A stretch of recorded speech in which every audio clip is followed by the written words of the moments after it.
موضوع الدرس في ترك الموالاة مع اليهود والنصارى والمشركين، آخر سورة الممتحنة، تفسير ابن كثير۔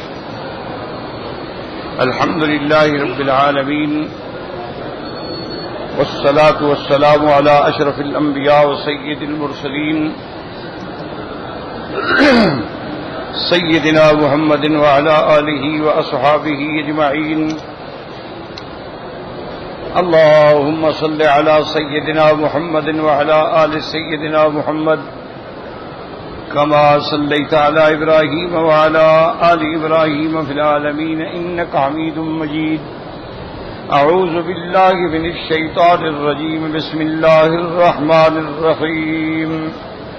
يا أيها الذين آمنوا لا تتولوا قوما غضب الله عليهم قد يئسوا من الآخرة كما يئس الكفار من أصحاب القبور۔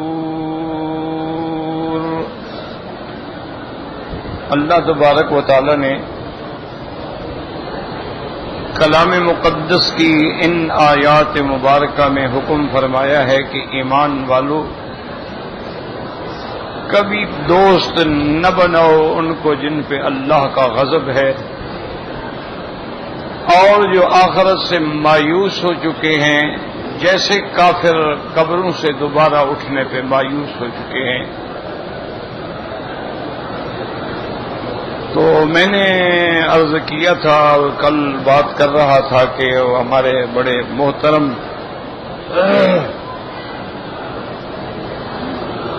تعلق بھی تھا، بھائی بھی تھے، بزرگ بھی تھے، مولانا محمد یونس پٹیل رحمت اللہ علیہ، جمعیت العلماء کے امیر تھے، اور حضرت حکیم اختر صاحب مدد ذلہ کے خلفاء میں سے بھی تھے۔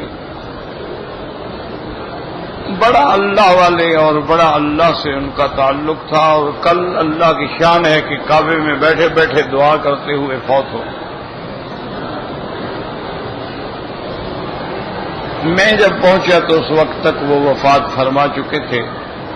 بہرحال الحمدللہ کہ اللہ نے ان کو سرزمین کعبہ میں طواف کیا، دعا کی، اور اللہ کے کعبے کے سامنے اللہ اللہ کرتے ہوئے پہنچے، اور پھر اللہ نے اپنے بندے کے سارے مسائل حل فرما دیے۔ صبح کی نماز میں جنازہ بھی ہو گیا، جنت المعلیٰ میں دفن بھی ہو گیا۔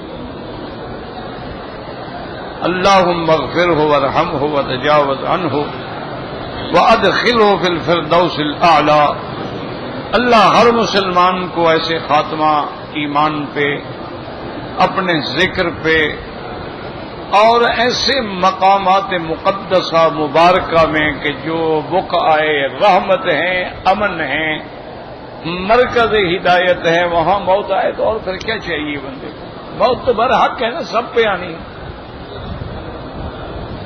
کوئی پہلے کوئی بعد میں، لیکن اصل تو یہ ہے نا کہ کس شان سے کوئی مقتل میں گیا، وہ شان سلامت رہتی ہے، مرنا تو سب نے ہے۔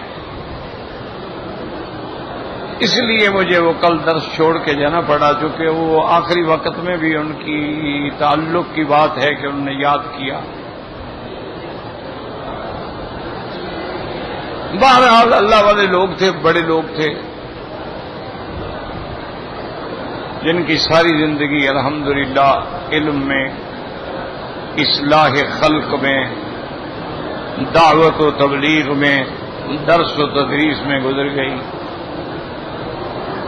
تو میں عرض یہ کر رہا تھا کل کہ حضور صلی اللہ علیہ وسلم کے زمانے میں تو کوئی مشکل تھی ہی نہیں کہ جب بھی کوئی مسئلہ آیا حضور پاک نے فرما دیا، بات ختم ہو گئی، اور نہ ہی کوئی ایسے اشکالات پیدا ہوتے تھے۔ جوں جوں بود آتا گیا پھر فتنے پیدا ہوئے۔ سیدنا عمر رضی اللہ تعالی عنہ برسر ممبر و محراب مسجد نبوی میں عین نماز کی حالت میں شہید ہوئے. اس کے بعد پھر سیدنا عثمان رضی اللہ تعالی عنہ کا دور خلافت آیا. حضرت عثمان رضی اللہ تعالی عنہ کو حضور پاک نے رحمت دو عالم نے صلی اللہ علیہ وسلم نے زندگی میں بتلا دیا تھا کہ عثمان تم جنتی ہو، الا بلون تصیبہ، لیکن تم پر ایک امتحان آئے گا اور لوگ تمہاری قمیض خلافت جو ہے وہ اتارنا چاہیں گے، لیکن تم کبھی نہ چھوڑنا. بہرحال وہ امتحان آیا. حضرت عثمان رضی اللہ تعالی عنہ کے دور میں چونکہ اللہ نے اسلام کو اتنی ترقی دی، اتنی عزت و عظمت دی کہ اسلام ماشاءاللہ کہاں آپ دیکھیں کہ مدینہ منورہ ہے اور کہاں اسپانیہ ہے اور کہاں ماورا النہر ہے جو آپ کی تاجکستان اور قازقستان اور بخارا اور سمرقند ہے، اور کہاں ہند ہے. وہاں تک اسلام کے پرچم بلند ہو گئے. تو اب جو دشمن تھے جن کے سب سے زیادہ دشمن یہود تھے. ویسے تو ہر کافر دشمن ہے، لیکن زیادہ دشمن جو ہے لَتَجِدَنَّ أَشَدَّ النَّاسِ عَدَاوَةً، سب سے زیادہ دشمنی جو ہے مومنوں کے خلاف وہ یہودیوں کی. انہوں نے پھر بیٹھ کے منصوبے بنائے کہ بھئی اب مسلمانوں سے مقابلہ تو ہو نہیں سکتا، مشرکین کی قوت کو بھی ختم کر دیا گیا اور پورے عالم میں تقریباً کوئی 40 لاکھ مربع میل پہ اسلام پہنچ گیا. اب ان کا ہم مقابلہ نہیں کر سکتے ہیں. اب ان کو نقصان دینے کے لیے ان کے اندر مسلمان بن کے داخل ہو جاؤ اور پھر فتنے پیدا کرو.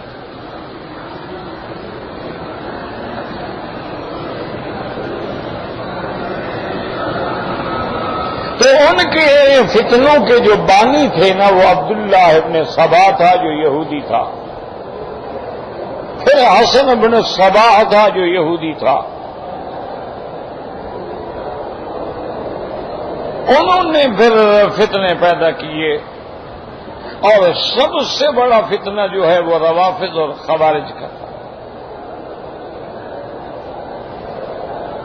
میں نے کل بھی عرض کیا تھا کہ کوئی فتنہ جب تک ڈھال نہ ہو نہیں چل سکتا. مثلا کوئی آدمی دودھ لینے کے لیے جائے کہ جی 1 کلو دکاندار سے کہے دودھ دے دو، وہ کہے بھی میں 1 کلو دودھ اس شرط پہ دوں گا کہ 1 پاؤ ساتھ پانی بھی لو گے. کون پاگل ہے جو خریدے گا؟ لیکن اگر اس کو وہ دودھ میں ملا دے تو سب خریدیں گے. تو اسی لیے یاد رکھ لو یہ جتنے باطل فرقے ہوتے ہیں نا یہ براہ راست نہیں کہہ سکتے، یہ بھی اپنے اس فتنے پر پردہ ڈالنے کے لیے ایک ڈھال لیتے ہیں. شیعہ نے حب اہل بیت کو ڈھال بنا لیا.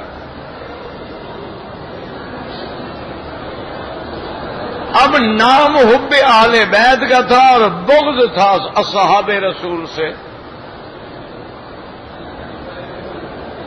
اب اگر براہ راست وہ کہتے کہ بھی ہم ابو بکر عمر عثمان کے دشمن ہیں تو کون ان کو مانتا؟ میں نے کہا جی نہیں، ہم تو اہل بیت کے عاشق ہیں، ہمارے دل میں تو حب سیدنا علی ہے، حسنین ہے، اہل بیت رسول ہے، اور یہ حضور کا آل ہیں، حضور کا آل ہیں، حضور کا عیال ہیں، حضور کے عزیز ہیں. اور ان کے ساتھ صحابہ نے بڑی زیادتی کی ہے. تو نام حب اہل بیت کا، اندر بغض صحابہ. اور جو خوارج تھے وہ نام ڈھال لیتے تھے حب صحابہ کا، حب قرآن کا، اور اندر بغض تھا. اسی طرح آج دیکھ لیں کہ حب اولیاء کے پردے میں بدعت ہوتی ہے نا. دعویٰ تو یہ ہوتا ہے نا کہ ہم اولیاء اللہ کے غلام ہیں، ہمیں اولیاء اللہ سے عقیدت ہے. بھئی کون مسلمان ہے جس کو اولیاء اللہ سے عقیدت نہیں ہوگی؟ تو دعویٰ حب اولیاء کا ہے اور اندر بدعت ہے، اور بدعت کا انتہا پھر شرک ہے. پہلے تو پھر آسانی سے ہوتا ہے نا جی، اچھا جی حضرت کی مزار پہ جانا ہے، اچھا ذرا ہاتھ بھی لگا کے چوم لینا، منہ پہ پھیر لینا ہے، برکت ہو جائے گی. مزار پہ ہاتھ لگایا ہے، اچھا یار تھوڑا سا مزار پہ بوسہ بھی دے دو، اللہ والے کا مزار ہے، آخر اللہ والے سے مٹی لگی ہوئی ہے. اچھا بھی جب ہم نے بوسہ ہی دے دیا ہے تو چلو سجدہ ہی کر لو. لوگ بادشاہوں کو سجدہ کرتے ہیں، یہ ہمارے دین کے بادشاہ ہیں.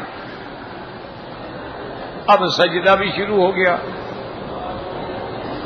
تو کام بدعت سے شروع ہوا تھا اور انتہا شرک پہ ہو گئی.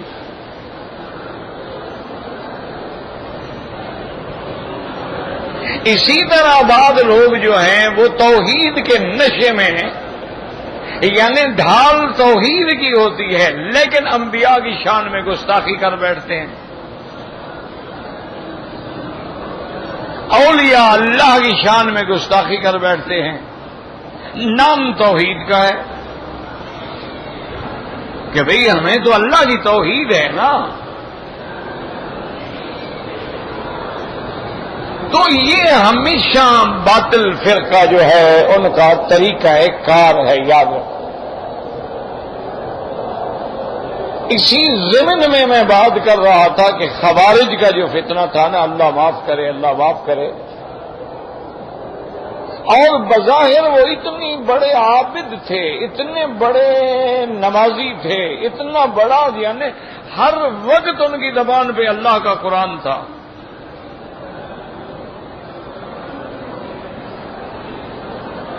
کوئی بات کریں وہ قرآن سے استدلال کرتے تھے. جیسے ہمارے ہاں بھی ایک فرقہ پیدا ہوا جو اپنے آپ کو اہل قرآن کہلاتا ہے. ان کے بڑے تو مر گئے لیکن فتنہ تو ابھی تک موجود ہے. ان کا اور رسالہ طلوع اسلام بھی نکلتا ہے. انہوں نے اب بظاہر جو ہے نام قرآن کا لیا ہے لیکن انکار حدیث محمد مصطفیٰ کا. انہوں نے کہا جی اللہ نے قرآن اتارا ہے، اللہ نے قرآن کی حفاظت کا وعدہ کیا ہے، بس جو قرآن میں ہے اس پہ ہمارا ایمان ہے، باقی 250 سال بعد حدیث لکھی گئی اس پہ ہمارا ایمان ہی نہیں. تو نام قرآن کا لیا، اہل قرآن، انکار حدیث کا ہو گیا.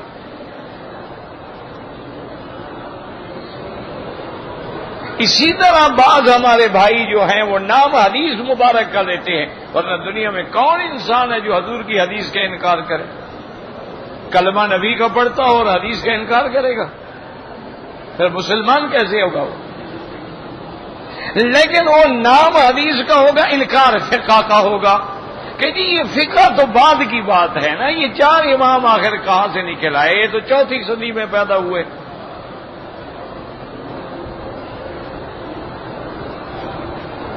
اور حضور پر تو اللہ نے قرآن نازل کیا، یا حدیث یا قرآن، یہ کہاں سے نکل آئے 4 امام؟ اور اگر یہ 4 امام خود امام بن سکتے ہیں تو ہم بھی بن سکتے ہیں. ہمارے پاس تو ان سے زیادہ علم ہے. ان کے پاس تو 10 کتابیں یا 100 کتابیں، 1000 کتاب. آج تو ہمارا انٹرنیٹ کا زمانہ ہے، 36,000 کتابیں تو ساری صرف ایک بٹن دبانے سے آپ پڑھ سکتے ہیں. وہ کہتے ہیں ہمارا علم تو ان سے زیادہ ہے.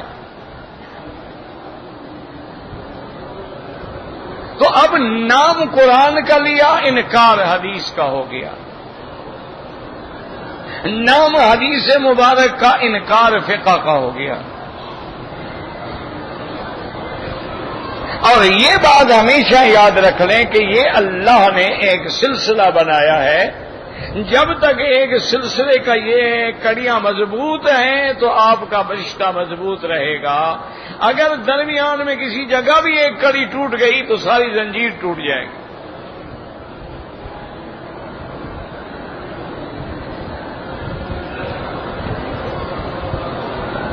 تو اس لیے اب رہے دلائل. دلائل تو ہر آدمی کے پاس ہوتے ہیں. اسی لیے وہ میں عرض کر رہا تھا کہ حضرت ابن عباس کے ساتھ خوارج نے مناظرہ کیا تو پہلا اعتراض تو یہ کیا جی کہ آپ نے اتنا قیمتی لباس پہنا ہوا ہے, اتنا قیمتی حلہ آپ نے پہنا ہوا ہے. تو انہوں نے کہا یہ اعتراض نہ کرو, اس سے بھی زیادہ قیمتی حلہ سرکار دو عالم صلی اللہ علیہ وسلم نے بھی پہنا ہے. بلکہ اگر علماء ہیں یا اولیاء ہیں یا دعات ہیں, ان کو تو ویسے بھی بڑا اعلیٰ لباس پہننا چاہیے کہ لوگ ان کو بھیک منگا نہ تصور کریں. لوگ ان کو حقارت کی نظر سے نہ دیکھیں گے, چھوڑو کیا فقیر مکیر ہے, بیٹھے ہیں, گندے کپڑے ہیں, بدبو آ رہی ہے. نہیں, ان کو سب سے اعلیٰ لباس ہونا چاہیے. اسی لیے وصایا میں امام ابو حنیفہ رحمۃ اللہ علیہ نے اپنے شاگردوں کو وصیت کی تھی کہ اگر کبھی کسی سالون پہ جا کے حجامت بنانے کا اتفاق ہو, لوگ 5 روپے دیتے ہوں تو تم 10 روپے دیا کرو. تو شاگردوں نے پوچھا, ہم نے کہا یہ جو نائی ہوتے ہیں نا, سالون ہوتے ہیں, حمام ہوتے ہیں, یہ مختلف لوگوں کا جگہ ہوتی ہے, ہر قسم کے لوگ آتے ہیں اور ہر قسم کے لوگوں پہ تبصرے ہوتے رہتے ہیں. اور اگر عالم یا مولوی ان کو پیسے نہیں دے گا, کہیں گے دیکھا جی ہم مولوی ہیں, دین کے نام پہ آگے مفت حجامت کرا کے چلے جاتے ہیں, سارے علماء کا گھیلا کرے گا. اسی لیے جب ہارون الرشید کے ساتھ کشتی میں امام ابو یوسف رحمت اللہ علیہ سوار تھے, کشتی طوفان میں پھنس گئی.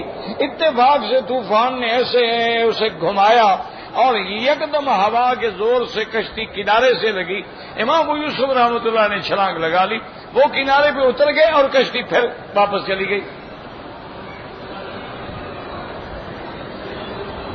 بہرحال بڑی مشکلوں سے وہ کشتی بھی بچ گئی.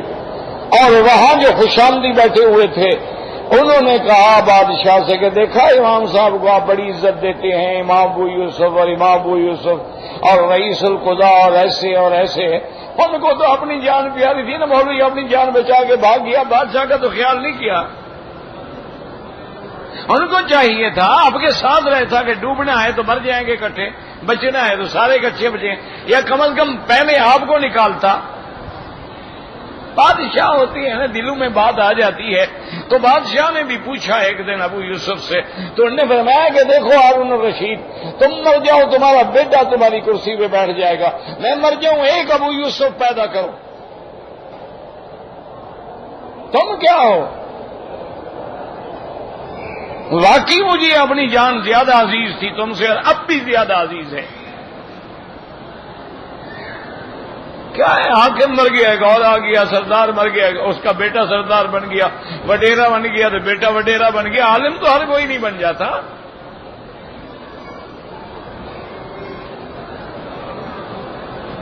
اسی لیے ایک دن بی بی زبیدہ نے, جو ہارون الرشید کی بیوی تھی, بڑی عابدہ زاہدہ, اور اللہ اس کی قبر پہ رحمت کرے, یہ مکہ مکرمہ میں جو عین زبیدہ کا پانی ہے اسی بی بی زبیدہ نے یہ نہر نکالی تھی. پہاڑوں میں نہر لے آنا کوئی بچوں کا کھیل تو نہیں تھا نا.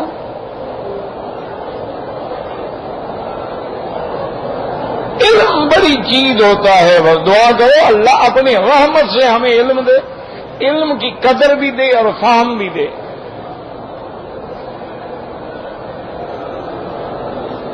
اسی بی بی زبیدہ نے خواب دیکھا اور صبح کو رو رو کے بے ہوش ہو گئی. بادشاہ نے پوچھا بیگم سے کیا بات ہے, کیوں رو رہی ہو؟ نے کہا میں نے رات بڑا بھیانک خواب دیکھا ہے. انہوں نے کہا کیا بات ہے، کیا خواب ہے؟ اس نے کہا میں نے رات خواب دیکھا ہے کہ انسان تو انسان، جانور سب میرے ساتھ نعوذ باللہ جمع کر رہے ہیں، اور میں حیران پریشان ہو گئی کہ میں نے تو کبھی بے پردگی کا بھی ارتکاب نہیں کیا، اور یہ غیر مرد میرے ساتھ نعوذ باللہ، اور پھر مرد تو مرد، جانور بھی۔ تو بادشاہ نے امام ابو یوسف کو بلایا اور پوچھا کہ میری بیگم نے یہ خواب دیکھا ہے، اور دیکھا بادشاہ سلامت آپ کی بیگم کو اللہ مبارک کرے، تو بڑا مبارک خواب ہے۔ بادشاہ نے کہا یہ خواب مبارک ہے؟ بہت بڑا مبارک ہے، جمع کرنے کا کیا معنی ہوتا ہے؟ آدمی عورت سے نفع حاصل کرتا ہے، تمہاری بیوی ایسا کام کرے گی، بندے تو بندے، جانور بھی نفع اٹھائیں گے۔ ان سے اللہ نے پھر یہ نہر بنوائی۔ تو بی بی صاحبہ محل پہ کھڑی تھی اور دیکھا کہ لوگ بھاگ رہے ہیں، باہر دوڑے، وہ تو گھبرا گئی بیچاری، ڈر کے مارے نیچے آئی، بادشاہ کو اٹھایا نیند سے، انہوں نے کہا سارے لوگ بغداد سے بھاگ رہے ہیں اور تم سوئے ہوئے ہو، بوڑھے بچے عورتیں مرد سارے چھوڑ کے شہر بھاگ رہے ہیں باہر، کوئی بغاوت ہو گئی ہے، انقلاب آ گیا، کیا ہو گیا؟ انہوں نے کہا غم نہ کرو، امام ابو یوسف آ رہا ہے، اس کے استقبال کے لیے لوگ جا رہے ہیں۔ تو اس نے کہا پھر بادشاہ وہ ہے، تم نہیں ہو۔ انہوں نے کہا کیا مطلب؟ انہوں نے کہا بادشاہ تو وہ ہے جس کے لوگ دل سے استقبال کے لیے جائیں، جن کو پولیس پکڑ کے لے جائے، یہ کون سا استقبال ہے؟ تو بہرحال کہنے کا مقصد یہ تھا کہ علم جو ہے وہ بڑی شان ہے۔ تو ابن عباس رضی اللہ عنہ جو انہوں نے کہا اچھا جی دوسرا سوال جو ہے ہمارا وہ یہ ہے کہ سیدنا علی رضی اللہ تعالی عنہ نے حکم کیوں بنایا؟ حالانکہ قرآن کہتا ہے ان الحکم الا للہ، صرف اللہ کا حکم ہوگا۔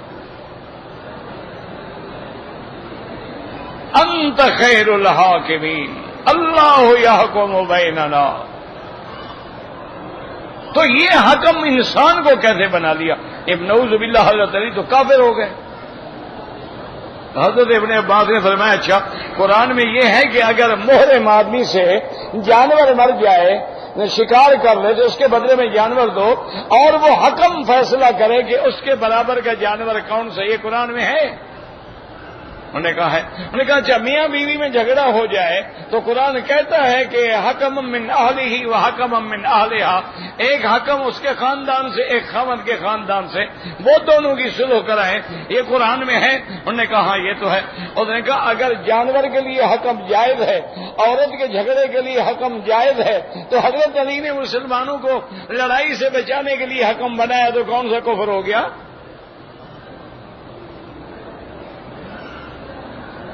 اب ان سے جواب نہ بنا۔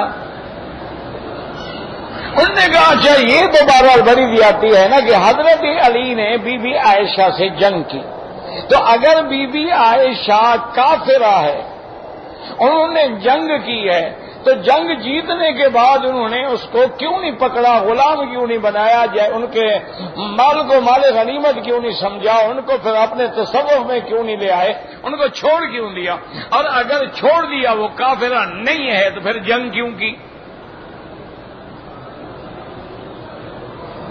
تو حضرت ابن عباس نے فرمایا کہ بات سنو کہ اصل بات تو یہ ہے کہ جنگ تو وہ دونوں نہیں چاہتے تھے، دشمنوں نے لڑا دیا، لیکن اس بات کو تم چھوڑو۔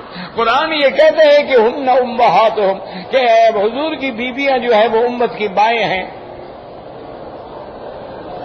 النبی اولیٰ بالمؤمنین ازواجہ امہاتہم، یہ قرآن ہے۔ انہوں نے کہا اگر تم اپنی ماں کے ساتھ جھگڑا کرو، لڑائی کرو، قید کرو، تو ماں سے اسی طرح کرو گے جیسے دوسری باندھی سے کرتے ہو۔ تو نے کہا تو حضرت علی کی تو ماں تھی، پھر حضرت علی کیسے غلام بناتے اس کو؟ تو قرآن نے ان کو ماں کہا ہے۔ اب وہ یہاں بھی خاموش ہو گئے۔ انہوں نے کہا ابن عباس ایک اور ہے، ہمارا آخری سوال ہے، وہ یہ ہے کہ حضرت علی رضی اللہ تعالی عنہ نے باقاعدہ یہ حکم دیا ہے کہ مجھے امیر المومنین نہ لکھا کرو۔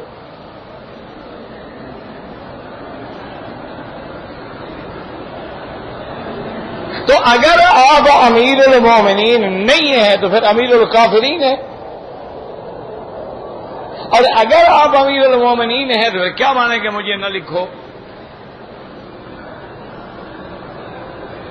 بھائی حضرت علی خود کہتے ہیں کہ مجھے امیر المومنین نہ لکھو، تو اگر امیر المومنین نہ ہوئے تو پھر امیر الکافرین ہو گئے، اور اگر واقعی امیر المومنین ہے تو پھر یہ کیوں کہا کہ مجھے امیر المومنین نہ لکھو؟ حضرت ابن عباس نے فرمایا کہ تمہیں یاد ہے کہ جب صلح حدیبیہ ہو رہی تھی تو حضرت علی کاتب تھے، اور ادھر میرے آقا تھے، ادھر سہیل ابن عامر تھے، تو حضرت علی نے لکھا بسم اللہ الرحمن الرحیم، تو کافروں نے کہا کہ یا محمد صلی اللہ علیہ وسلم ہم نہیں جانتے یا الرحمن الرحیم، ہم نہیں جانتے یہ کیا ہے بسم اللہ الرحمن الرحیم، ہم تو ایک خدا کو جانتے ہیں بس اللہم، یہ رحمان رحیم کون ہے؟ تو آپ لکھیں بے اسم کا اللہم بسم اللہ الرحمن الرحیم، جب آپ مانتے نہیں تو ہم کیوں لکھیں؟ حضور نے فرمایا علی لکھو بے اسم کا اللہم، یہ جاہلوں کا کیا جھگڑا ہے، رحمان رحیم اس کی صفت ہے، اللہ اس میں ذات ہے، لیکن یہ باتیں نہ سمجھیں، ان سے بحث کرنے کی کیا ضرورت ہے؟ جب ہم نے سلو کرنے لکھو بسم کا اللہم، حضرت نے لکھا بسم کا اللہم، آگے حضرت نے لکھا من محمد رسول اللہ، کہ بھئی یہ سلو کیسے ہو رہی ہے؟ محمد رسول اللہ اور سہیل ابن عامر، اس نے کہا اللہ اللہ اللہ یا رسول اللہ، یہ نہ لکھے محمد رسول اللہ۔ حضور نے فرمایا کیوں نہ لکھے؟ اس نے کہا یا محمد اگر ہم آپ کو رسول اللہ مانتے ہیں تو پھر آپ سے ہمارا جھگڑا کیا ہے؟ ہم تو آپ کو رسول اللہ نہیں مانتے، اور یہاں معاہدے میں لکھا جائے من محمد رسول اللہ، ہم دستخط کر دیں تو اس کا معنی ہے کہ ہم نے آپ کو رسول اللہ مان لیا، تو جب رسول اللہ مان لیا جھگڑا کس بات کا ہے؟ آپ لکھیں من محمد ابن عبد اللہ، ہم سلو کر رہے ہیں محمد ابن عبد اللہ ابن عبد المطلب سے، ہم محمد رسول اللہ نہیں مانتے۔ حضور نے فرمایا علی ہو کاٹ دو، لکھو من محمد ابن عبد اللہ، میں محمد ابن عبد اللہ بھی تو ہوں نا۔ اس کو ٹیلی فون ابھی یاد آیا ہے درس میں، ماشاءاللہ دوپہر داڑھی ہے، لا حول ولا قوت الا باللہ العلی العظیم، انا للہ و انا الیہ راجعون۔ کیا کرے آدمی، بزرگ لوگ ہیں کچھ کہہ بھی نہیں سکتا نا آدمی۔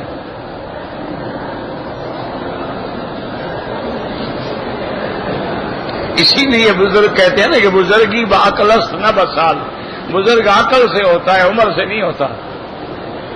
عقل نہ ہو بڑی، عمر بڑی ہو جائے تو کیا ہے، اس سے کیا ہو جائے گا؟ تو اب جناب بہرحال حضور نے فرمایا ہم ہو یا علی، کاٹ دو رسول اللہ کا لفظ کاٹ دو، لکھو من محمد ابن عبداللہ ہے۔ تو حضرت علی نے کہا کہ لام ہو یا رسول اللہ، حضور میں کیسے آپ کا نام کاٹ دوں؟ آپ نے فرمایا ہم ہو یا علی، کاٹ دو میرا حکم ہے۔ تو حضرت علی نے لکھا پھر من محمد ابن عبداللہ، تو ابن عباس نے کہا حضور نے فرمایا تھا کہ رسول اللہ کاٹ دو، انہوں نے کہا پھر حضور تو رسول اللہ نہ رہے، نہ لکھا جو ہے کاٹ دو۔ اگر حضور اپنا نام کٹوانے سے رسول اللہ رہ گئے ہیں تو حضرت علی بھی امیر المومنین کے لفظ کٹوانے سے ان کے امیر المومن ہونے میں کیا فرق آ گیا ہے؟ تو اب جب لاجواب ہوئے تو 2000 خوارج جو تھے وہ تو چپ کر کے واپس چلے گئے، لیکن باقی جو تھے وہ جنگ پہ اڑے رہے، پھر ان کی حضرت علی سے جنگ۔ تو اس لیے یاد رکھیں کہ یہ جو باطل فرقے ہوتے ہیں نا، یہ اپنی طرف سے ایک نئے نئے مسائل پیدا کرتے ہیں۔ جیسے کہ ابھی باقاعدہ طور پہ یہودیوں نے ویب سائٹ کے ذریعے اور چینلز کے ذریعے اور میڈیا پہ اور اتنا طوفان کھڑا کر دیا ہے. وہ کہتے ہیں کہ جناب حضور کا معراج جو ہے آخر اللہ کے نبی کا معراج مسجد اقصی سے کیوں ہوا؟ مسجد اقصی تو ہماری عبادت خانہ ہے، ہمارا مرکز ہیکل سلیمانی ہے. اللہ کے نبی نے یہاں سے کیوں معراج ہوا؟ اس کا مطلب ہے کہ ہمارا دین افضل ہے، ہمارا مقام افضل ہے. اب عام بندے کو تو پتہ نہیں ہوتا نا کہ خدا کے بندو، حضور کے اسراء و معراج کی ابتدا تو اللہ کا کعبہ ہے، نہ کہ مسجد اقصی ہے. اسریٰ بعبدہ لیلا من المسجد الحرام الی المسجد الاقصی، وہ تو ایک پہلی منزل ہے. ابتدا تو کعبہ ہے، پھر انتہا بھی کعبہ ہے، حضور وہاں واپس آئے ہیں.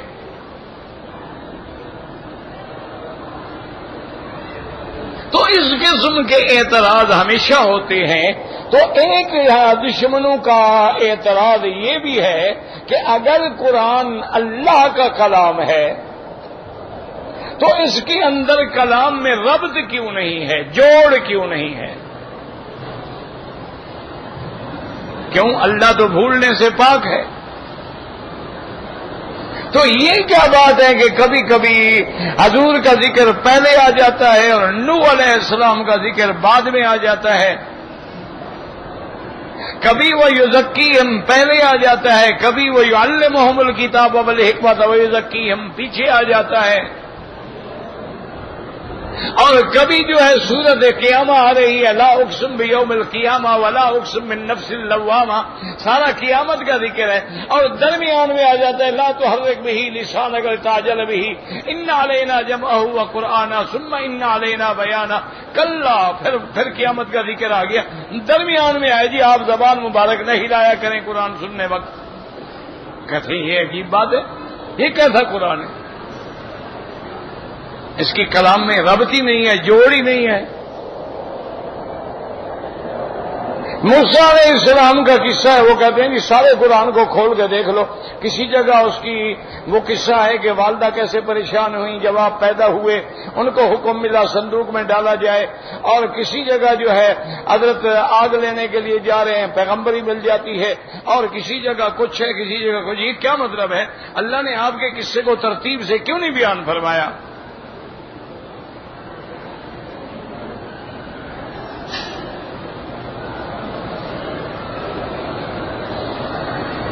اور وہ کہتی ہیں کہ دیکھو قرآن میں آتا ہے کہ کبھی بھی فرشتے آتے ہیں حضرت ابراہیم کے پاس، ابراہیم علیہ السلام حیران ہو جاتے ہیں، مہمان سمجھتے ہیں، بچڑا ذبح کرتے ہیں، ان کے آگے پیش کرتے ہیں، وہ نہیں کھاتے ہیں، حضرت گھبرا جاتے ہیں. پھر وہ بتاتے ہیں کہ ابراہیم علیہ السلام آپ نہ گھبرائیں، ہم تو اللہ کے فرشتے ہیں. پھر ابراہیم علیہ السلام ان سے پوچھتے ہیں جی آپ کیوں کہاں جا رہے ہیں؟ کہ جی ہم قوم لوط کی طرف جا رہے ہیں، ان کے اپنے عذاب کرنا ہے. تو کہیں قصہ یوں آتا ہے، کہیں قصہ یوں آتا ہے کہ جی وہ لوط علیہ السلام کے بعد پہنچے ہیں، قوم کو پتہ لگ گیا ہے، قوم آ گئی ہے، گھر کے باہر گھیرا ڈال دیا ہے. اور کہیں قرآن یہ کہتا ہے، فرشتے کہتے ہیں کہ ہم گئے ہیں اور ہم نے وہاں جا کے ان کو ہلاک و برباد کر ڈالا. فما وجدنا فیہا غیر بیت من المسلمین، ہم نے تو صرف ایک گھر مسلمانوں کا پایا، وہاں تو کوئی اور مسلمان تھا ہی نہیں. کہتے ہیں یہ کیسے قرآن کیسے ہو سکتا ہے؟ اللہ کے کلام میں یعنی کلام بے ربط کیوں ہے؟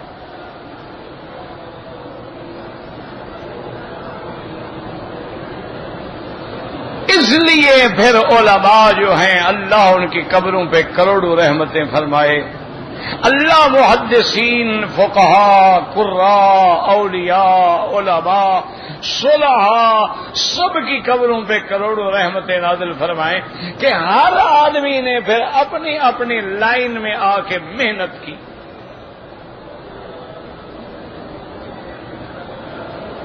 اسی لیے علماء نے پھر کتابیں لکھی. نظم الدرر فی ربط بین الآیات والصور، علامہ بقائی نے تفسیر لکھی. اور علماء نے اسرار التکرار فی القرآن لکھا. بعض علماء نے البرہان لکھا.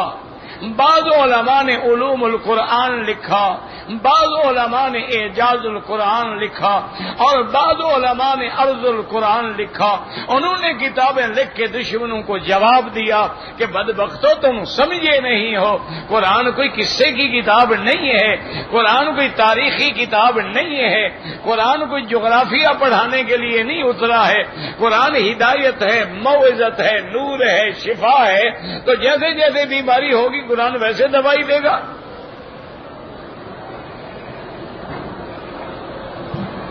جب تم قرآن کو یوں سمجھو گے کہ قرآن ہدایت ہے، قرآن موعظت ہے، قرآن شفا ہے، قرآن ذکر ہے، تو پھر جیسے حالات پیش آتے گئے اللہ قرآن اتارتے گئے۔ کوئی قصے کی کتاب تھی کہ ابتدا سے شروع ہوتی کہ بادشاہ فلاں تاریخ کو پیدا ہوا، فلاں تاریخ کو پھر بادشاہ بنا، پھر اس کے فلاں فلاں وزیر بنے، کوئی قصہ کہانی ہے؟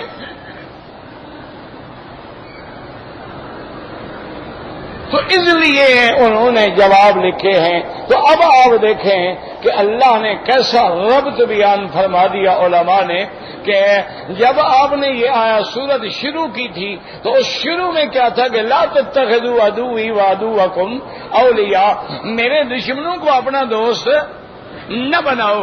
اب ختم ہو رہی ہے تو کیا ہے کہ لا تتولوا قوما غضب اللہ علیہم، جن پہ اللہ کا غضب ہے ان کو دوست مت بناؤ۔ تو اول آخر ربط ہے کہ نہیں ہے؟ کلام مربوط ہے۔ اس کو کہتے ہیں ربط آخر السورۃ مع اول السورہ، ربط آخر السورۃ مع السورۃ القادمہ، ربط آخر السورۃ مع السورۃ المتقدمہ، ربط الآیات بین الآیات، ربط الآیات مع السورہ۔ تو علماء نے محنت کر کے الحمدللہ ثم الحمدللہ ایسا شافی جواب دیے ہیں کہ دشمن کو بات کرنے کی طاقت نہیں رہی۔ تو اس لیے اب اس آیت میں بھی اللہ نے پھر اسی حکم کو پکا کیا ہے کہ ایمان والو جن پہ میرا غضب ہے ان سے دوستی نہ رکھو، ان سے دوستی رکھو گے پھر تم پہ بھی غضب ہوگا۔ تم ان سے دوستی رکھو جن سے میری محبت ہے، میرا پیار ہے، میری رحمت ہے، تاکہ تم پر بھی ان کی رحمت ہو۔ اس لیے فرمایا کہ یا ایھا الذین آمنوا لا تتولوا قوما غضب اللہ علیہم، ینہا تبارک و تعالی عن موالاة الکافرین فی آخر هذه السورۃ کما نہا عنہا فی اولہا، جیسے اول سورت میں اللہ نے منع کیا ایسے اب منع فرما رہے ہیں۔ غضب اللہ علیہم کون ہیں؟ الیہود والنصارى، سب سے پہلے یہود اور نصرانی، اس کے بعد سائر الکفار ممن غضب اللہ علیہ ولعنہ، جن پہ اللہ کی لعنت ہے۔ مستحق من اللہ الطرد والعباد، اللہ نے ان کو اپنی رحمت سے دور کر دیا ہے۔ فکیف توالونہم وتتخذونہم اصدقاء واخلاء، تم ان کو کیسے دوست بناتے ہو؟ وقد یئسوا من الآخرۃ اے من ثواب الآخرۃ ونعیمہا فی حکم اللہ عز وجل، یہ تو آخرت پر بھی ایمان نہیں لاتے، آخرت کی نعمتوں پر بھی ایمان نہیں لے آتے۔ کما یئس الکفار من اصحاب القبور فیہ قولان احدہما کما یئس الکفار الحیاء من قراباتہم الذین فی القبور ان یجتمعوا بہم بعد ذلک لانہم لا یعتقدون بعثا ولا نشورا فقد انقطع رجاء منہم فیما یعتقدونہ۔ اب مفسر رحمۃ اللہ علیہ فرماتے ہیں کہ جیسے کافر جو زندہ ہیں وہ اپنے ان رشتہ داروں سے جو مر گئے ہیں ان سے مایوس ہو چکے ہیں کہ بھی اب تو نہ کوئی قیامت ہوگی، نہ کوئی دوبارہ اٹھے گا، نہ ہماری دوبارہ کوئی ملاقات ہوگی۔ وقال اللہ فی انفاسہ یا ایھا الذین آمنوا لا تتولوا قوما غضب اللہ علیہم الی آخر السورۃ، یعنی من مات من الذین کفروا فقد یئس الاحیاء من الذین کفروا ان یرجعوا الیہم او یبعثہم اللہ عز وجل، کہ کافر مایوس ہیں کہ جو مر گئے خلاص ہم دوبارہ نہیں اٹھیں گے۔ وقال الحسن البصری کما یئس الکفار من اصحاب القبور الکفار الاحیاء قد یئسوا من الاموات۔ وقال قتادہ کما یئس الکفار ان یرجع الیہم اصحاب القبور الذین ماتوا وقد قال الضحاک رواہ ابن جریر۔ والقول الثانی معناہ کما یئس الکفار الذین هم فی القبور من کل خیر، بعد نے مانا کیا کہ جیسے کافر مرنے کے بعد ہر خیر سے محروم ہو گیا ہے۔ قال الأعمش أن بالزهان مسوقا مسعود كما يئس الكفار من أصحاب القبور قال كما يئس هذا الكافر إذا مات وآين ثوابه واطلع عليه، کہ جیسے یہ کافر جب مرے گا اور دیکھے گا تو اب اس سے یہ مایوس ہو چکے ہیں۔ وهذا قول مجاہد وإكرمة ومقاتل بن زید والكلبي ومنصور وهو اختیار ابن جریر رحمہ اللہ تعالی۔ آخر تفسیر سورۃ الممتحنہ وللہ الحمد والمنہ واللہ اعلم۔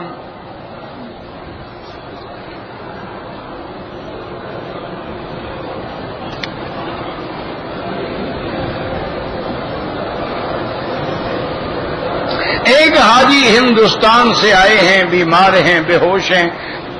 اللہ تبارک و تعالی ہر بیمار کو شفا عطا فرما۔ اللہم اشفنا واشف مرضانا وارحم موتانا واستجب دعاءنا ولا تخيب رجاءنا۔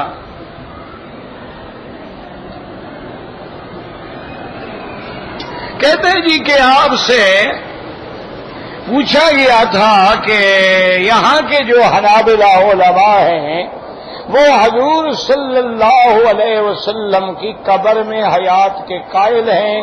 آپ نے فرمایا تھا کہ ہاں قائل ہیں، تو کیا وہ یہ مدینے والی قبر کی حیات کے قائل ہیں؟ آپ زیارت کرنے کہاں جاتے ہیں؟ نہیں، آپ مدینے والی قبر پہ زیارت کرنے جاتے ہیں، برزخ میں کہیں اور قبر بنائی ہوئی ہے۔ جہاں کائنات جا رہی ہے کون سی قبر پہ جا رہی ہے؟ کوئی عقل کی بات ہے سوال کرنے سے؟ اس کا کوئی علاج ہے؟ اللہ نے قرآن میں فرمایا ثم اماتہ فاقبرہ، تو کون سی قبر ہے؟ اذا القبور بعثرت، اس سے کون سی قبر مراد ہے؟ حضور نے فرمایا ہاکذا نبعث یوم القیامت اول من تنشق عنہ القبر، سب سے پہلی میری قبر کھلے گی، کون سی؟ اور فرمایا ہم اس طرح اٹھیں گے کہ میرے ساتھ حضرت عیسیٰ ہوں گے، ابو بکر و عمر ہوں گے۔ تو تمہیں ابھی تک یہ پتہ بھی نہیں لگا قبر کس کو کہتے ہیں؟ یہاں جو جاتے ہو مسلمانوں کے قبروں پہ کہتے السلام علیکم یا اہل القبور، یہ کون سی قبریں؟ زمین والی ہیں یا برزخ میں ہیں؟ ایسے دماغوں میں خدا جانے کیا خلل آ گیا ہے۔ اللہ ہدایت دے، بس میں تو دعا ہی کر سکتا ہوں اور میرے پلے میں کچھ نہیں۔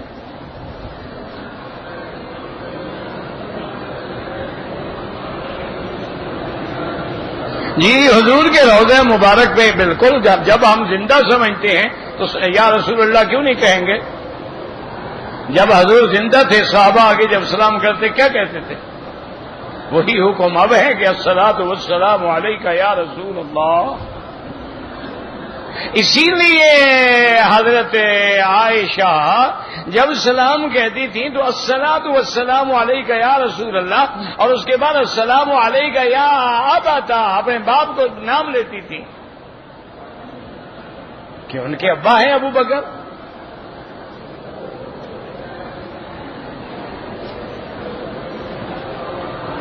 کہتے ہیں جی کہ مرنے کے بعد جو عذاب ہوتا ہے یا ثواب ہوتا ہے وہ اس قبر میں ہوتا ہے یا وہ اور قبر کہیں ہوتی ہے؟ مرنے کے بعد تم مجھے بتا دینا، جب مر جاؤ نا پھر مجھے اندر سے چٹھی لکھنا کہ یہاں ہو رہا ہے یا وہاں ہو رہا ہے۔ بھائی جہالت کی بھی کوئی حد ہے۔ صحیح حدیث ہے میرے آقا کی کہ مر بقبرین، دو قبروں سے حضور کا گزر ہوا، فرمایا انہما یعذبان، ان دو قبر والوں پر عذاب ہو رہا ہے۔ تو وہ قبریں زمین پہ تھیں آسمان پہ تھیں؟ پھر حضور نے کھجور کی چھڑی منگا کے اس کو آدھا آدھا کر کے انہی قبروں پہ لگایا تھا کہ وہ عالم برزخ میں آسمان پہ لگانے گئے تھے۔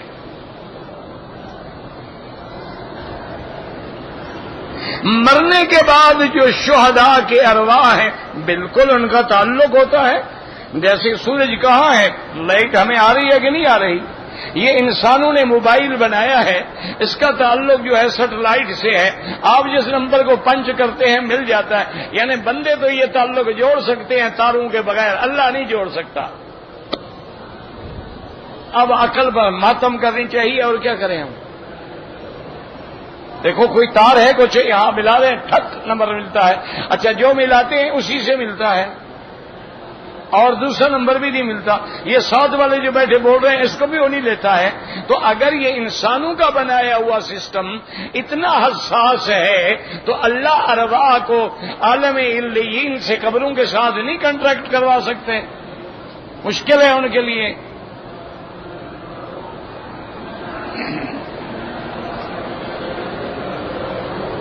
حالت احرام میں میرے پاؤں سے تھوڑا سا ناخن سے خون نکلا ہے، کچھ نہیں ہوتا، کوئی دم شم نہیں ہوتی۔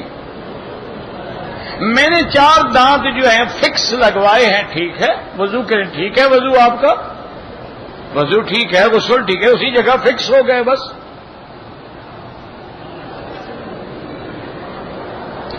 میری بیوی کے چہرے پہ چھائیاں ہیں، زمزم سے منہ دھویا کریں۔ حکیم تو میں ہوں نہیں کہ میں کوئی نسخہ بتاؤں، میرا ایمان ہے کہ زمزم ہر بیماری کی شفا۔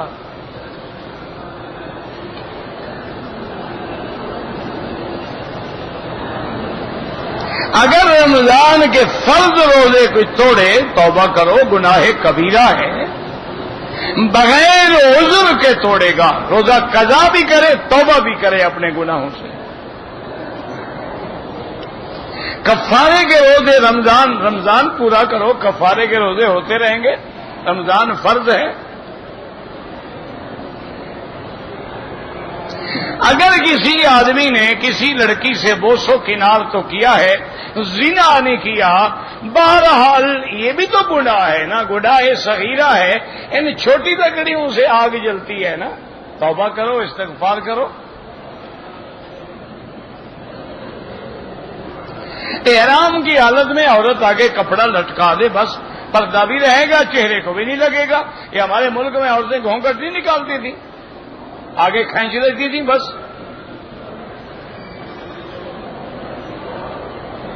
عورت پر زکوٰۃ فرض نہیں، کس نے کہا زکوٰۃ فرض نہیں؟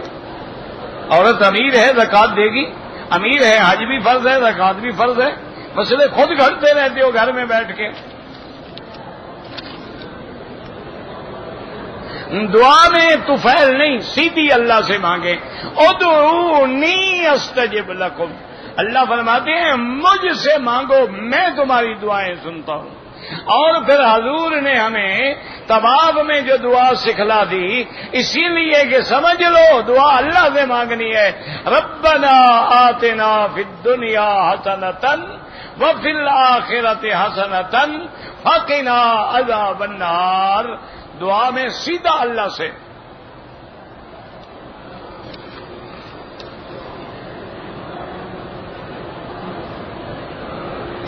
اگر ہم مسافر ہیں، امام کے ساتھ آ کے تشہد میں شریک ہوئے تو 4 رکعتیں پوری کریں گے، امام کے تابع ہو گئے، کیونکہ جب مسافر امام کے پیچھے آ جائے تو پھر امام کے تابع ہے۔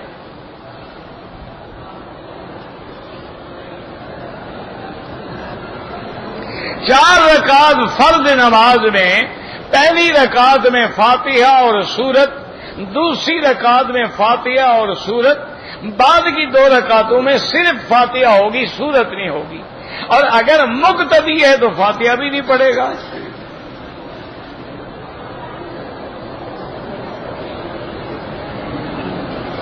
کہتے جی زمزم لینے جاؤ تو وہ اقامہ دیکھتے ہیں، کیونکہ لوگ بیچتے ہیں نا، کیا کریں، کیسے کنٹرول کریں؟ لوگوں نے وہاں کاروبار بنا رکھا ہے نا، زمزم بیچتے ہیں، اس لیے وہ دیکھتے ہیں کہ یہ روز والا بندہ تو نہیں۔ بوسہ بہت مشکل ہے تو نہ دینا، اشارہ بھی بوسہ ہے۔ آب زمزم سے وضو ہو سکتا ہے۔ جو لوگ ہمارے ملک میں کورٹ میں جا کر ڈگری لے لیتے ہیں تنسیخ نکاح کی، اس سے نکاح ختم نہیں ہوتا، وہ لارڈ میکالے کا قانون ہے۔ اگر قانون محمدی کے تابع کورٹ ہے تو پھر وہ باقاعدہ شریعت کے مطابق نکاح ختم کریں گے. رمضان میں آسان اور سب سے افضل ذکر تلاوت قرآن ہے، کیونکہ رمضان اور قرآن کا آپس میں رشتہ ہے. شہر رمضان الذی انزل فیہ القرآن انا انزلناہ فی لیلۃ القدر. تو قرآن پڑھیں زیادہ سے زیادہ.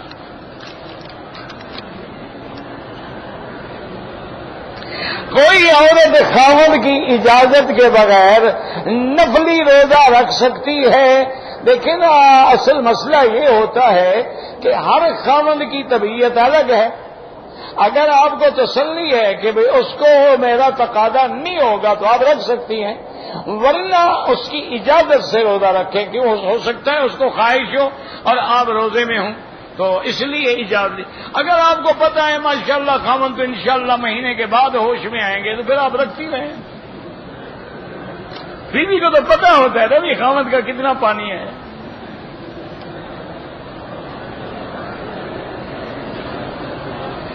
اگر خاوند اپنی بیوی کو بدکاری پہ مجبور کرے، ایسے خاوند پہ لعنت بھیجو اور طلاق لے لو. وہ تو دیوس ہوا نا، دیوس میں تو جنت بھی حرام ہے.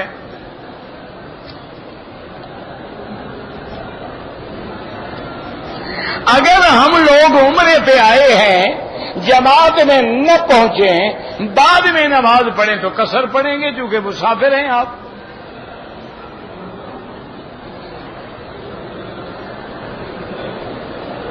کہتے ہیں جی کہ ہمارے ملک میں ایک ڈاکٹر ذاکر نائک ہیں، پتہ نہیں تو آپ جانے، آپ کا ڈاکٹر جانے، کوئی مولوی ہو تو میں بتاؤں. ڈاکٹر کا تو ڈاکٹر سے پوچھے نا، وہ تو ڈاکٹر ہوا نا. تو ڈاکٹر کے بارے میں آپ ڈاکٹر سے پوچھیں.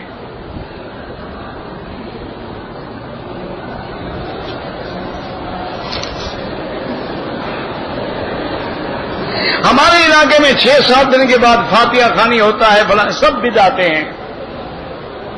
عورت کی نماز گھر میں افضل ہے، مکے میں بھی گھر میں افضل ہے، لیکن حرم میں آنا چاہے تو منع بھی نہیں کر سکتے. عورتوں کو بال کٹانا بالکل حرام ہے. عصر کے بعد طواف کریں، حنفی مسلک میں مغرب کے بعد 2 رکعت پڑھیں. باقی ائمہ کے نزدیک یہاں جائز ہے. گاڑی میں نے خریدا ہے، 1 لاکھ کا قرضہ ہے، زکات ہے یا نہیں ہے؟ تو قرضہ دو نا. قرضہ بھی نہیں دیتے، خدا کی زکات بھی نہیں دیتے ہو، یہ عجیب بات ہے. قرضہ ادا کر دو، پیسے نہیں بچیں گے. گاڑی پر تو کوئی زکات نہیں.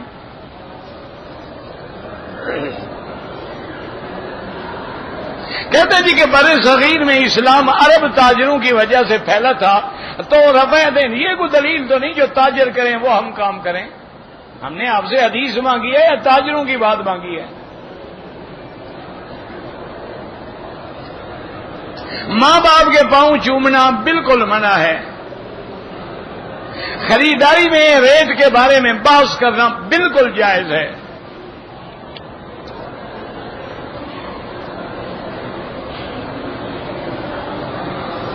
حضرت بی بی زینب، ام کلثوم، بی بی رقیہ حضور کی حقیقی بیٹیاں ہیں. نعوذ باللہ، یعنی آپ کسی اور کی بیٹیاں بناتے ہیں ان کو. خدا کا خوف کرو.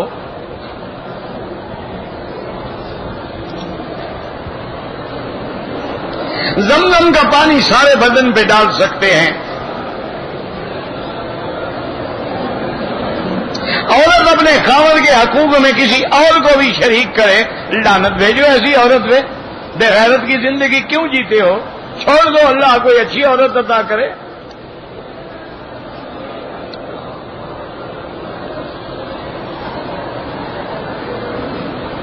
عورت کا زیور جو ہے اگر اولاد نہیں ہے تو اس کے خاوند کو بھی ملے گا، والدین کو بھی حصہ ملے گا.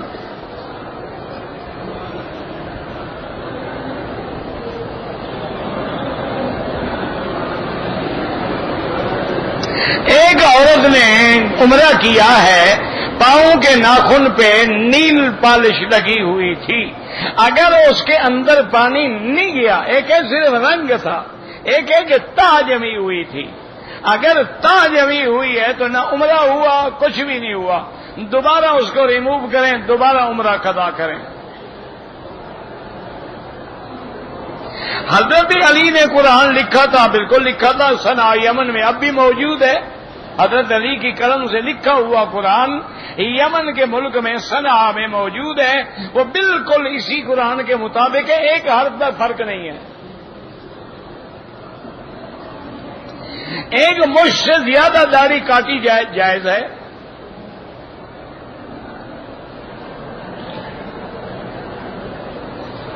غسل کر کے آئے تھے لیکن 5 دن گزر چکے تھے، عام طور پہ 5 دن کے بعد میں غسل کر لیتی ہوں۔ مکہ پہنچے، غسل کیا، احرام باندھا، لیکن خون بند ہو گیا تھا۔ پھر دیکھا تو خون جمع ہوا تھا اور سرخ کلر کا تھا، میں نے عمرہ کر لیا۔ اسی حالت میں ایک دم ادا کریں۔ غار ہرا میں جائیں ٹھیک ہے، نہ جائیں ٹھیک ہے، گیا کوئی نماز پڑھ لی کوئی مسئلہ نہیں، جانا بھی ضروری نہیں۔ میں نے پہلے عمرے کے بعد تھوڑے سے بال کاٹے تھے، دم پڑ گئی۔ اگر ہم اکیلے میں نماز پڑھ رہے ہیں، سورت فاتحہ کے بعد جب سورت پڑھیں گے تو بسم اللہ الرحمن الرحیم پڑھیں گے۔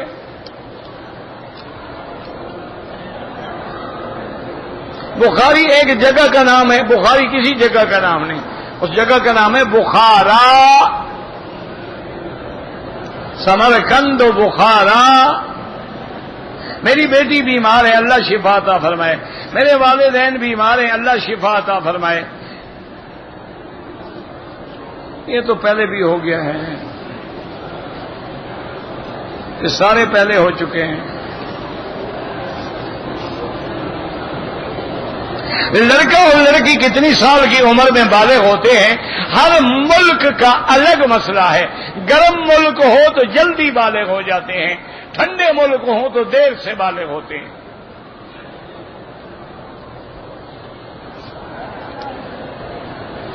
اور موبائل کے رنگ ٹون پر قرآن کی آیت یا اذان یا اور بالکل ناجائز ہے۔ آپ حمام میں بیٹھے ہوں تو وہاں قرآن شروع ہو جائے، اور پھر آپ نے قرآن کو گھنٹی کا درجہ دے دیا ہے، بالکل ناجائز ہے۔ اگر عمرے کرتا ہے نماز نہیں پڑھتا، فائدہ ہی کوئی نہیں عمرے کرنے کا۔ ایک نماز کا تارک کافر ہو جاتا ہے، کافر کے عمرے کرنے کا کیا فائدہ ہوگا؟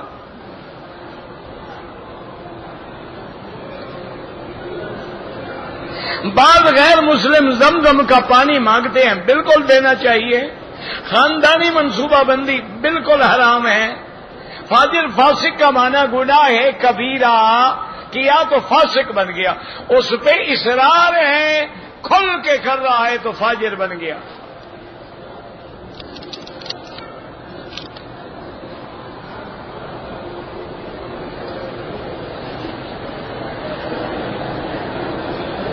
اسی 80,000 گاڑی خرید کے پتہ نہیں کیا لکھا ہے، اتنا بڑا خط ہے، سوال تو نہیں ہے نا۔ اگر بیٹا والد کی زندگی میں فوت ہو جائے تو اس کی کوئی جائیداد کا تعلق نہیں، جائیداد تب ہوتی جب دادے کی جائیداد پہلے اس کے باپ کو تو ملے نا۔ اس پائپ میں پانی آئے تو نیچے آئے، وہاں ہی نہیں آیا تو اس کو کیا ملے بیچارے کو؟ ویسے دادا محبت میں دے دے، اس کی مرضی ہے۔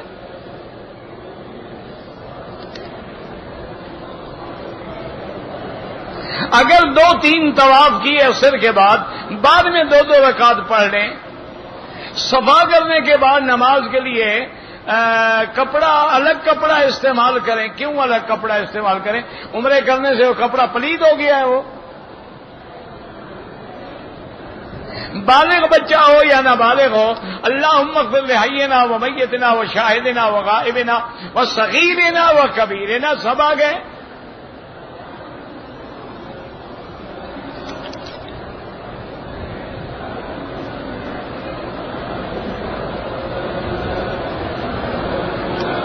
الحمدللہ ہم نے مولانا یونس صاحب کے لیے سب سے پہلے دعا کرائی ہے، اللہ ان کی قبر پہ کروڑوں رحمتیں فرمائے۔ آپ ہندوستان میں شولہ پور آئے تھے، اچھا جی آیا ہوں گا، مجھے کیا پتہ یاد ہے۔ کہتے جی کہ غیر محرم عورت کو جب دیکھ نہیں سکتے ہیں شادی کیسے ہوگی؟ شادی کے بعد دیکھتے رہنا نا، جب شادی ہو جائے پھر سب کچھ دیکھتے رہنا، وہ پہلے والی حسرت بھی نکال لینا کہ اب سامنے بیٹھ جاؤ میں دیکھتا ہوں گا۔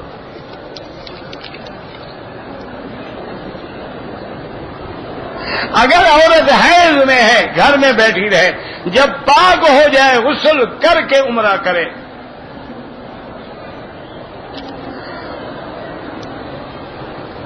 قرآن و سنت کی روشنی میں بینک کی نوکری نہ کرے، دوسری نوکری تلاش کرے، جب مل جائے اس کو چھوڑ دے۔ مسجد عائشہ سے سب عمرہ ہو سکتا ہے، یہاں کا رہنے والا ہو یا باہر کے آنے والا ہو۔ اگر مجھے حرم میں آ کے ایسے لگے کہ میں کعبۃ اللہ کی بے حرمتی کر رہا ہوں، اچھی بات ہے کہ تمہیں ڈر ہے کہ میرا آنا جو ہے کہیں بے حرمتی نہ ہو، اللہ سے دعا کرو اللہ اس کو حرمت والا بنا دے۔ ربنا تقبل منا انك انت السميع العليم وتب علينا انك انت التواب الرحيم اللهم اجعل لنا وللمسلمين من كل هم فرجا ومن كل ضيق مخرجا ومن كل بلاء عافيا صلى الله تعالى على خير خلقه سيدنا محمد وعلى اله وصحبه اجمعين اللهم صل على